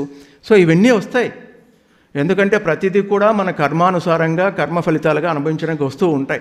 అయినా సరే నీకున్న 24 గంటల్లో నువ్వు ఏమి కావాలి, ఏమి చేసుకోవాలి, అదంతా కూడా నువ్వు చేస్తూ ఉండవచ్చు. సారు 75 సంవత్సరాలు వచ్చేంత వరకు తనకే అనారోగ్యం రాలేదా, ఆర్థిక ఇబ్బందులు రాలేదా, అన్నీ వచ్చాయి. అయినా కూడా ఏ రోజు నేను వృద్ధుని అని ఎప్పుడూ ఆలోచన చేయలే. తనకు లేయడానికి శక్తి లేనప్పుడు కూడా ఇద్దరు సహాయం తీసుకొని క్లాసులు చెప్పడానికి వచ్చాడు, కానీ నా చేత కాలేదు నేను రానండి అని ఎక్కడ చెప్పబడలే. చెప్పాడండి ఎప్పుడు కూడా పత్రికారు, ఎప్పుడు చెప్పలే. అంటే ఏంటి, జ్ఞాన వృద్ధత్వం పొందితే నీకు ఎక్కడ అలసట లేదు, ఈ దేహాన్ని పట్టించుకోవు. రమణ మహర్షి ఏమన్నా దేహాన్ని పట్టించుకున్నాడండి? తన దగ్గర రోగం ఉన్నా కూడా దాన్ని పట్టించుకోలేదు, అది దేహానికి వచ్చింది నాకు కాదు కదా అన్నాడు. సో ఆ స్థితిలో మనం ఎప్పుడూ ఉండాల్సిందే. నిరంతర బ్రహ్మ చైతన్య స్థితిలో మనం ఉంటే మనకు చాలా సులభం అవుతుంది ఈ జీవితాన్ని. సో నువ్వు బాల్యంలో ఉన్నా, గృహస్థంలో ఉన్నా, వానప్రస్థంలో ఉన్నా, ప్రౌఢంలో ఉన్నా, వృద్ధాప్యంలో ఉన్నా, సో నీ యొక్క ఆరోగ్యాన్ని కానీ మనసును కానీ బుద్ధిని కానీ చక్కగా పెట్టుకొని చక్కగా ఈ యొక్క గృహస్థ ధర్మాన్ని నువ్వు నిర్వర్తిస్తూ ఉండాల్సిందే అన్నది చాలా చాలా ఇంపార్టెంటు. సో ఇక్కడ ఈ గృహస్థ ధర్మంలో మనకు వివాహమైనప్పుడు ఒక గొప్ప విషయాలు మన ద్వారా చేయిస్తారు వివాహ సందర్భంలో. అది ఈ కాలంలో ఫోటో షూటింగ్లతోనే సరిపోతా ఉంది. తాళి కట్టేటప్పుడు మా పక్క చూడు, జీలకర్ర బెల్లం పెట్టేటప్పుడు ఫోటోలు చూడు, ఇవన్నీ చాలా చెప్తున్నది. అదంతా దరిద్రం అండి. ముందు కాలం ఇదంతా లేదు. ఆయన మంత్రాలు ఏం చెప్తున్నాడో దాని మీదే దృష్టి ఉండేది. ఆయన ఏం చేయమంటే అది చేయడానికి అప్పుడే దృష్టి ఉండేది. ఇప్పుడు ఈ కాలం వచ్చేటప్పటికి ఈ ఫోటోగ్రాఫర్స్ను చాలా దూరం పెట్టాలండి. నిజంగా చెప్పాలంటే ఈ తంతు అయ్యేంతవరకు వాళ్ళని దూరంగా పెట్టి, కావాలంటే నాయన మళ్ళీ యాక్షన్ చేస్తాము, నువ్వు కావాలంటే ఫోటోలు తీసుకో, మళ్ళీ తాళి కడుతున్నట్టుగా జీలకర్ర బెల్లం పెట్టినట్టుగా అవన్నీ యాక్షన్స్ చేస్తాం. ఒక 4 కాదు 40 ఫోటోలు తీసుకో, అక్కడికి అయిపోతుంది. ప్రతిదీ ఫోటో ఫోటో ఫోటో ఫోటో. అసలు నువ్వు దేనికోసం కూర్చున్నావు అక్కడ? నీ వివాహం అనేది ఎంత గొప్ప విషయం. అది 2 జీవితాలు, 2 కుటుంబాలు, అనేక తరాలు కలిసి మీ ఇద్దరిని ఒక చోట పంపిస్తే మీరు చేయవలసిన బతకవలసిన జీవితం ఎంత గొప్పగా ఉండాలంటే, అది వెళ్ళిపోయి దీన్ని ఇక్కడ అంతా ఫోటోలమయం చేస్తున్నారు. వాడి స్వార్థం వాడిది, వాడి అవసరం వాడిది. అట్లని వాడిని పొట్టగొట్టే పని లేదు. నాయన ఈ పని అయిపోయినాయి, ఒక 15 నిమిషాలు వీళ్ళకి ఏమి కావాలో అవన్నీ చేసిస్తాం, ఆ తర్వాత మీరు ఒక్కొక్కటి ఫోటో తీసేసుకోండి. వాళ్ళు యాక్షన్ చేస్తారు, నువ్వు ఫోటో తీసుకో, నష్టమేముంది, అంతే కదా. అందుకే సప్తపది అని చెప్పేసి చాలా క్లియర్గా చెప్పబడింది. వివాహ సందర్భంలో మీ ఇద్దరు కలిసి చేయాల్సినవి, వధువు చేయాల్సినవి వేరే ఉన్నాయి, వరుడు చేయాల్సినవి వేరే ఉన్నాయి, కానీ ఇద్దరు కలిసి చేయాల్సినవి. ఎందుకంటే గృహస్థ ధర్మం అన్న పాయింట్ వచ్చింది కాబట్టి ఇద్దరు కలిసి సప్తపది 7 అడుగులు వేస్తున్నారు. ఆ 7 అడుగులు ఏంటన్నది ఒక్కొక్క అడుగులో నువ్వు ఏమేమి చేయాలి నీ కుటుంబం అన్నది చెప్పబడింది, చాలా క్లియర్గా చెప్పబడింది. సో అవి మనకు తెలియదు. ఎవరికైనా తెలుసా అండి? తెలియదు. ఎందుకు తెలియదు? స్వామి ఏదో చెప్పేశాడు అక్కడ, ఆ పురోహితుడు. వినే స్థితిలో మనం ఉండం. మన చూపులు ఎక్కడో ఉంటాయి, మన చేతలు ఎక్కడో ఉంటాయి, అక్కడక్కడ అందరూ వచ్చింటారు, వాళ్ళని చూస్తూ ఉంటాం. భార్యాభర్తలు అయ్యేటప్పుడు ఎవరెవరు వస్తే నీకేం సంబంధం? మీ తల్లిదండ్రి చూసుకుంటారు ఎవరు వస్తారో అని, వాళ్ళది కదా బాధ్యత. మీ బాధ్యత ఎంతవరకు? అక్కడ ఆయన ఏం చెప్తే అది చేయడానికి ఒక పెద్ద తంతు ఉంది అక్కడ, అంత పెద్ద వివాహ వ్యవస్థ ఉంది. దాన్ని నిర్వీర్యం చేసేసుకుంటున్నాం మన చేతులారా. అందుకే భార్యాభర్తల వివాహం అయిన తర్వాత ఎందుకు ఒకరికొకరు సరిపోలేదు, వెంటనే విడాకులు, డైవోర్స్ కేసెస్, కౌన్సిలింగ్లు. ఎందుకు? సప్తపది అనేది తెలియకపోవడం వల్ల, వివాహ వ్యవస్థ యొక్క ధర్మం ఏంటో తెలియకపోవడం వల్ల. వివాహ ధర్మం అనేది అంత గొప్పది అది. సో ఆ 7 అడుగులు అంటే తెలుసుకుందాం ఇప్పుడు. ఒక్కసారి తెలుసుకుంటే మీ పిల్లలకు మీరు ఇంపార్టెన్స్ ఇస్తారు. వాళ్ళ వివాహ విషయంలో కానీ, ఒకవేళ మీ మనవరాళ్ళు వివాహం చేస్తున్నప్పుడు కానీ, లేదా మీరే వివాహం చేసుకుంటే, మీరంటే పెద్ద వయసు వాళ్ళు కాదు, అప్పుడే రెడీ అయిపోతున్నారేమో కాదు, షష్ఠి పూర్తి చేసుకోవచ్చు కావాలంటే. సో మొదటి అడుగు అన్న వృద్ధి కోసం. శరీరాన్ని మరి మనసును ప్రభావితం చేసే తామసాన్ని మరి రాజసాన్ని పెంచే ఆహారాన్ని కాకుండా సాత్వికమైన శుద్ధమైన ఆహారాన్ని తీసుకుందాం. ప్రమాణం చేసుకుంటున్నారు ఇద్దరు అక్కడ. తామసాన్ని పెంచే ఆహారము, రాజసాన్ని పెంచే ఆహారం వద్దకుండా సాత్వికాన్ని పెంచే ఆహారాన్ని మాత్రమే మనం తీసుకుందాం. పరివారం అంటే ఇంట్లో అందరి కొరకు సంస్కారయుతమైన ఆహార వ్యవస్థను ఏర్పాటు చేస్తాం. అంటే ఇద్దరు డిసైడ్ చేసుకుంటున్నారు. వీళ్ళకు ఒక బాధ్యత వచ్చేస్తుంది కదా. ఎందుకు వీళ్ళకి బాధ్యత వచ్చేసిందంటే పెద్దవాళ్ళకు వానప్రస్థంలో పోవడానికి సిద్ధంగా ఉన్నారు. ఇంకా వాళ్ళకు ఈ బాధ్యత నుంచి రిలీవ్ చేయాలి. అద్దబొడ్లో తాళాలు కోడల చేతికి రావాలని కాదు ఇక్కడ పాయింట్. సినిమాల్లో అదే చూపిస్తుంటారు, సీరియల్లో అదే చూపిస్తుంటారు. వస్తానే బొడ్లోంచి తాళాలు తీసి కోడలికి ఇస్తూ ఉంటుంది. అంటే అర్థం ఏంటి, నీ ఇంకా వానప్రస్థం వెళ్తా నువ్వు చూసుకొని. కానీ ఇప్పుడు ఏ అత్త ఇవ్వదులేండి, ఏ కోడలు తీసుకోదు. నాకెందుకు ఈ కర్మ అంతా అని, నాకెందుకు బాధ్యత అంటది. చేయవలసింది చేయరు, కానీ బాధ్యత మాకొద్దు, కావాల్సిందే కావాలి అంటుంటారు కదా. అందరూ అట్లా కాదు, కొందరైనా అట్లుంటారు. ఓకే. సో ఆహారం, అన్న వృద్ధి కోసం మొదటి అడుగు. రెండవ అడుగు శక్తి వృద్ధి కోసం. అంటే ప్రేమ, కరుణ, క్షమ లాంటి దివ్య గుణాలను వృద్ధి చేసుకోవడం ద్వారా, మరి ధ్యాన జ్ఞానాలు సాధన ద్వారా శక్తిని వృద్ధి చేసుకోవాలి. సో శక్తి వృద్ధి కోసం రెండవ అడుగు. ఇక మూడవ అడుగు ధన వృద్ధి కోసం. అన్నం కావాలంటే డబ్బు కావాలి కదండి, ఊరికే వస్తుందా? రాదు. దానికి కూడా మూడో అడుగు ధన వృద్ధి కోసం. ధన ఉత్పాదనతో పాటు అది సద్వినియోగం పడే విధంగా కృషి చేద్దాం. అర్నింగ్ ఎంత ఇంపార్టెంటో దాని సద్వినియోగం కూడా అంతే ఇంపార్టెంట్. మనకు దగ్గర 100 రూపాయలు మనకు వస్తుందండి ఆదాయము, దాన్ని ఏ విధంగా ఖర్చు పెట్టాలి అన్నది చూసుకోవాలి. మన ఇంటి ఖర్చులు ఎంత, బయట ఖర్చులు ఎంత, పొదుపు ఎంత అనుకున్నాము, అతిథులు వస్తే ఎంత, పిల్లల చదువులు ఎంత, ఇంటి బాడిగ ఎంత, ఇవన్నీ చక్కగా ప్లానింగ్ చేసుకోవాలి. సో అయిన తర్వాత పొదుపు కొంచెం పెట్టుకోవాలి. ఎందుకు? వినా దైన్యేన జీవనం, దీనంగా ఉండకూడదు. రేపొద్దున 10 రూపాయలు ఎవరికైనా దానం చేయాలంటే, బాబు 10 రూపాయలు ఇస్తావమ్మా, అమ్మ ఒక 10 రూపాయలు ఇస్తావా, వాడికి ఇవ్వాలని. అలా వద్దు, నువ్వు పెట్టుకోవాలి. ఆ తర్వాత పొదుపు చేసుకోవాలి నువ్వు, కంపల్సరీ అది. కానీ పొదుపు చేయాలని నువ్వు తినకుండా ఉండకూడదు.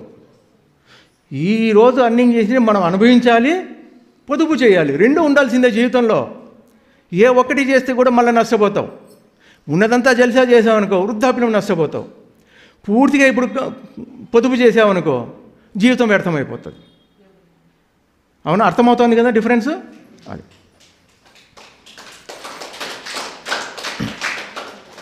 నాలుగో అడుగు సుఖవృద్ధి కోసం.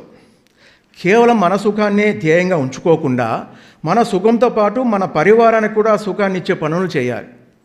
సుఖం అన్నది మనతో కాకుండా మన చుట్టూ ఉన్న పరివారం కూడా సుఖంగా ఉండేట్టు చూడాలి. మనం ఒక్కరు ఏసీ రూమ్లో పడుకోవడం కాదు. మనతో పాటు అతిథులు ఎవరు వచ్చినా కూడా వాళ్ళకు కూడా ఏసీ ఇవ్వాలి, లేదా కూలర్ ఇవ్వాలి, లేదా ఫ్యాన్ ఉండేది ఇవ్వాలి.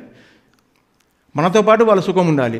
లేదా మనం సుఖంగా లేకపోయినా మనకి అతిథులు వస్తే వాళ్ళు సుఖంగా ఉండేట్టు చూడాల్సిన ధర్మం ఉంది. అది గృహస్థ ధర్మంలో చాలా ఇంపార్టెంట్. అది పరివారం అంటే ఇంట్లో కుటుంబ సభ్యులు, మన చుట్టూ బంధువులు కూడా, స్నేహితులు, వీళ్ళంతా కూడా పరివారం కిందే వస్తారు. అది ఓకేనా? ఇక ఐదవ అడుగు సంతానం కోసం. తనకు, తన పరివారానికి, సమాజానికి తన వంతు కర్తవ్యాన్ని అందించగల ఉత్తమ సంతానాన్ని కనాలి. చూడు, ఉత్తమ సంతానం కనాలి. ఉత్తమ సంతానం కలగాలంటే ఆలోచన నీకు ఉండాలి కదా. ఆ ఆలోచన ఉండాలి ఏంటంటే వివాహానికి పూర్వమే నీకు ఈ విషయం తెలిసి ఉండాలి. దానికి నీ శరీరాన్ని, మనసును, బుద్ధిని సంసిద్ధం చేసి ఉండాలి. అప్పుడే విత్తనం, భూమి రెండు బాగా ఉంటేనే పంట బాగా వస్తుంది. ఆ రెండు సరిగా లేదనుకో, ఏ ఒక్కటి సరిగా ఉన్నా సరిగా రాదు. సో ఇక్కడ స్త్రీ పురుషులు ఇద్దరు కూడా అటువంటి ఆలోచనతో ఉన్నప్పుడే నీకు సరియైన సంతానం వస్తుంది. సరైన సంతానం రావడానికి ఏంటంటే, ఇప్పుడు మనం ఏ దేవుని చూసినా, ఏ మహాత్ముని చూసినా, ఏ మహాపురుషుని చూసినా వాళ్ళ తల్లిదండ్రుల యొక్క జీవిత చరిత్ర చూడండి. వాళ్ళు ఎంత నిష్ఠాగరిష్ఠులై ఉంటారో. అందుకే వాళ్ళ ద్వారా అంత గొప్ప జన్మ తీసుకుంటారు. వాళ్ళు అంత గొప్పవాళ్ళు ఆ జన్మను తీసుకోవడానికి అది కారణం. అంత నిష్ఠాగరిష్ఠులై ఉంటారు. కానీ మనం ఏం చేయాలి? అంత గొప్పవాళ్ళు రావాలనుకుంటాం, కానీ మళ్ళీ అంత గొప్పదనం రావడానికి అర్హత సంపాదించామా లేదని చూడం. పిల్లలు కూడా చెప్పం.